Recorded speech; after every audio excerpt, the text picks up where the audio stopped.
door neighbour, and Goddard outside him, and Clark coming in fast as well, and Clark has scored! 3-1. And McCoist and Clark depart. Sandy Clark, the undoubted hero of the first half. It was down to that moment of genius just before half-time. Taking the ball, played in by Robert Russell, controlling it on his chest brilliantly as it came in, under intense pressure from Paul Hegarty. Look at the chest control, it didn't hit the ground, he took it in the volley and left Calpoyne stranded, and that's the goal which has given Rangers this precious half-time lead. Don't go away. The local Edinburgh derby almost a decade ago. Hibs lost to their greatest rivals in a tightly fought contest. Mackay once again, the header from Clark. 1-0 to Hawks. Sandy Clark, tell us a wee bit about yourself. Geez, I'll be here all night with that one, John. Football wise, so lucky. I've been in the game just about my whole life. Signed for Airdrie at 13 as a schoolboy, now called development, I think, youth development.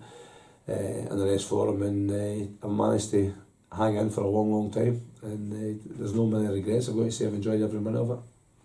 You've been in numerous coaching roles since you managed Berwick 2005. Why was this the right time in your career to take on a head coach position? I think it's just the circumstances. The last few years, through my own choice, you know, I thought I wanted to be a coach in the pitch rather than be a manager with all the things like this that go on the side of it. And Alan and I have been away from Community South for 9 months now, and it's been a long time. I've missed it, and that's the reason that I decided, right, let's have a go, let's see what's out there. You can't wait forever, and you know, maybe something else turning up for Alan and I go with him, etc. So I'm not daft enough to think I'm going to get a top managerial job after being out for a while. So I thought, right, let's have a look, see what's here. And when the situation at East Stirlingshire came around, then I thought, why not? And it's been a week or so far. I'm just over that, and it's I've enjoyed it to say the least so far. You ever crossed paths with the club as a player or a manager before? You recall? Played in the old First Park a way back. I think it was more when I was a young coach at Hearts with the team, the young players that I played there. Albion Rovers about 10 years ago with Dan Young. Eastern was still in the, you know, the top end, the low second division, I should say. Yeah. So I think that's the last time I played against them. But it's a club I've known about for 100 years. To be fair, they've it's well established, and it's quite sad that they're in the lower league rather than the top leagues. Is there anything specific about the club that drew you here? Didn't know a thing about it. Honestly, you know, I'm looking at, as I said, I was keen to get back in, really missed the game, really enjoyed going to see, and I have enjoyed going to see Nicky's games at the D&N and now St Johnson, which has kept my appetite there for the game, and I think that's helped as well, you know, studying a lot of teams, how they're playing, how they're going about things, and that's kind of whetted my appetite a little bit as well. But really, I didn't know anybody at the club, to be 100% honest with you. But I found it's been very welcoming, to say the least. I've enjoyed working with the players. They've responded well to the first few days training, etc. Saturday's game was okay, went quite well for us in a lot of ways for not knowing the league. It's a learning curve, but I think I'm old enough and wise enough to learn quickly. You made George Patterson your assistant straight away. Had you discussed applying before? Discussed applying with him? No, it's George. I've known George for a bit of time now through the Queen of the South connection. He worked with Alan and I there as a young coach. He's got his A licence, and he also has got various different roles to what he's achieved in his career. Where he works with Ultimate Soccer, it's a developing situation for young players. So I've got a lot in common with George, trying to kind of bring young players through. And you know, the situation, it was an easy one for me to go and ask him. He sees it, I think, as a good opportunity. You need to ask him that yourself. And it's been early days yet, but we've kind of dovetailed fairly well at the start. What sort of skills does he bring to your management team? Well, as I said, he's an A-licensed coach, which brings its own rewards. I'm very comfortable leaving him. For example, if I had to, miss training, etc., I know he would cope with it. He recognises individual things in players, which is really good for me. And he's not frightened to give me his opinion, which is massively important. I don't want a yes man saying, oh, that's great, Sandy, well done, Sandy. He's got to come in and say, well, I wouldn't really have did this, or I prefer to do that. And he's been doing that with me already, which is great. Can you tell us a bit more about that ultimate soccer school that you work with? It's George's business, working in Soccer World in Glasgow. And George, he'll tell you better than me, the number of people that have come through the system in there, from young kids 5 and 6, right through to top players who are now playing for Scotland under 21s and stuff like that. So there's been a lot of good players that have relied on George and his team to help them and, you know, develop their careers. And it's back to this development bit about, you know, that's my aim with still honest, to try to, you know, develop the players a little bit, make them a little bit better, maybe bring one or two in to help to support them as well on the pitch, and try and climb up the league and have a solid second half of the season. You started this season quite a hellish schedule of games, and it was to squeeze them in for the World Cup and for the extra Colts sides that we had.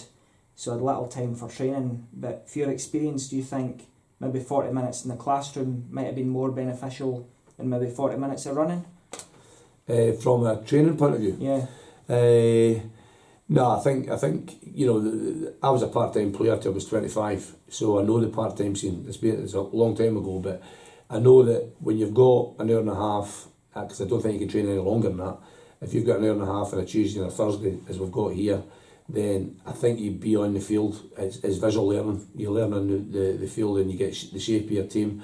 We've had a couple of sessions and we'll be doing a lot of that work early on, and I think that'll continue to kind of polish up the bits of it where we can, you know, maybe adapt within games and change formation like we had to do on Saturday to help to improve. So I think the classroom bit you're talking about is about continually talking to players, kind of trying to feed information, gain a bit from them, you know, how they're feeling, how's their confidence, how sure are they about the position they're playing. I think you do that once you get to know them, you know, over a cup of tea and a blether before and after training, that type of thing. But the hour and a half you've got for training, for me, has got to be on a training pitch.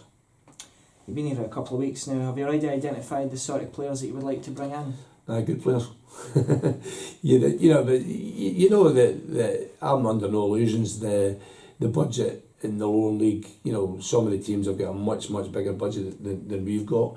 We have what we've got, and you know, the conversation I had with Andy and Ian, it was very much, I'm really quite comfortable with that. If they've got any money, they'll support me and give me it. If they haven't got it, then fine, and I'm more than happy to work with that, because the last thing you want to do is put the club under any financial pressure, and you know, basically don't spend money that you haven't got. And I've been taught that a long time ago, and you know, I'm more than comfortable with that. Do you think you'll be able to recruit without any money, maybe loan deals? Yeah, I don't. Maybe not without any money, because you know, it's only fair. It's a business at the end of the day, and if there's a player getting wages from another club and he comes on loan, then you know, it's only right they get maybe not all their wages, but get part of that, and that's fair. It's a two-way street. We help to develop them as players as well. So I think we'll work within the bit we've got. We'll use a lot of contacts hopefully in the game, and we'll get another maybe 2 or 3 players in over the next few weeks. I've heard in the past a new manager exchanging a call with the old manager. Is this something that you've done, or would you have always preferred to make your own impression of players? I think, I don't know Derek, I know he was here a long time, lots of respect for, you know, lasting as a manager at any club. I think it's about 4 years, maybe something like that, 4 or 5 years. So to do that, you're doing alright, believe me. I deliberately haven't spoken to him for the simple reason I want to find out myself, you know, what the players are about, without being, you know, getting my mind clouded a little bit. But through time I will speak to Derek, and I think he knows he's welcome at the club, and I'll be delighted to catch up with him at some point in the future, but I just don't think now is the right time for that. Clubs often look to offer extensions in January. Would you expect players to be giving you that extra 10% over the coming weeks? And if they were falling short, would you be looking to move them on?